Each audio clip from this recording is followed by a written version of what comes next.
think a lot of this information is sort of already available, for one thing, in terms of, if you're looking at Facebook in particular, I think that's sort of the totem for a lot of what this bill is trying to get. I mean, we have a sense of how much, revenue per user they're getting. If you want to look at, what that means to Facebook on a monthly basis. Do you know roughly what that is these days? I think it's about, like, in North America, it's somewhere between $10 and $12 a month per user. That's what you're worth to Facebook, right? All your activity, all the information you put in, that's what it's worth to them. If you want to take the information out, you can take the information out. So that's another thing this bill aims to cover. I don't get a sense of consequence, right? What if I don't comply, or what, or you get this data, what do I do with that? I still don't understand what they're trying to get at. There are sort of nuanced areas that I think this bill could cover, though, which I think it's trying to do. Facebook, for example, has sort of a tester app, right, where what they were starting to do, especially amongst younger users, is see what other apps they were using within your iOS environment or your Android environment. Into that. Exactly. And so, but you didn't know that. The users weren't aware of that. It was a way for Facebook to gather data on competitive apps, right? Where should we go? Yeah.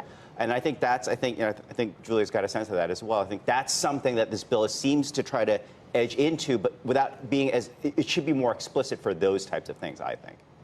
That's absolutely right. I mean, I think the thing that's most interesting to me about this bill is that so much of this data is so explicitly out there already. Every quarter, Facebook reports average revenue per user. And one thing that's most notable about that is, say, look at the first quarter, Facebook reported an average of $6.42 per user on average worldwide. But the place where Facebook makes the most money is in the U.S., over $30 in revenue per user in the first quarter alone. And that's a number that's growing very consistently every single quarter. And so the question I think that this bill poses is whether people, when asked the question, are you willing to allow Facebook to make $10 from you this month, whether they'll click through or whether they'll say, oh, that doesn't sound right, I'm going to opt out, rather than seeing those ads. Right. I think people are so used to getting services for free in exchange for ads. Bingo. Yes. I think that's just going to become another number that, another number people see, and another box people check. It doesn't change any behavior. But, yeah.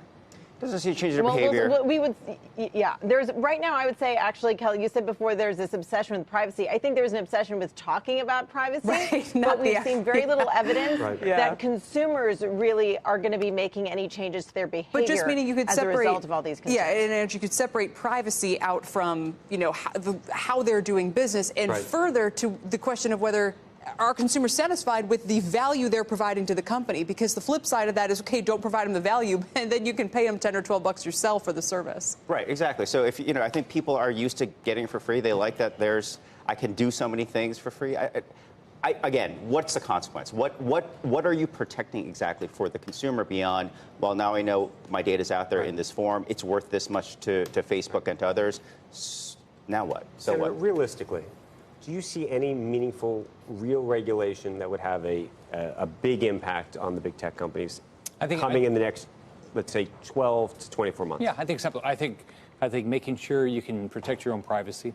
You think it's coming? Yeah, I think that's going to happen. Definitely. But what does that look like? What version of that are we getting? I don't know. I'm not sure what version it is, but I think you're going to be able to control your own information better. I think you're going to be able to opt out easier. I mean, I think it's hard to opt out now. What about holding these companies liable for the content that's on the system? I don't know if something will pass. I think there's a lot of interest. That's a much harder one to get through. It's harder to get through, but I think there's a lot of interest in that. But if they get it through, wait a second, correct me if I'm wrong. If you change Section 230 of the Communications, what is it, Decency Digital Act? Yeah. Right. That is what allows even platforms like Craigslist, for example, right, to not be responsible for content published on their platforms. Wouldn't that fundamentally change the way the internet works? Oh, it would completely change. So it sounds to me like you're saying something like that should get passed, but should there be any movement on that? First off, I think it'd be very difficult to get something like that passed. I mean, we don't want bad things happening on the internet. I mean, we have our families doing. There's normal laws for that. It's just hard. That'll be a very difficult task to do. You controlling your privacy, I think we have some options to do some things there. You taking back all your information, I think we have some options.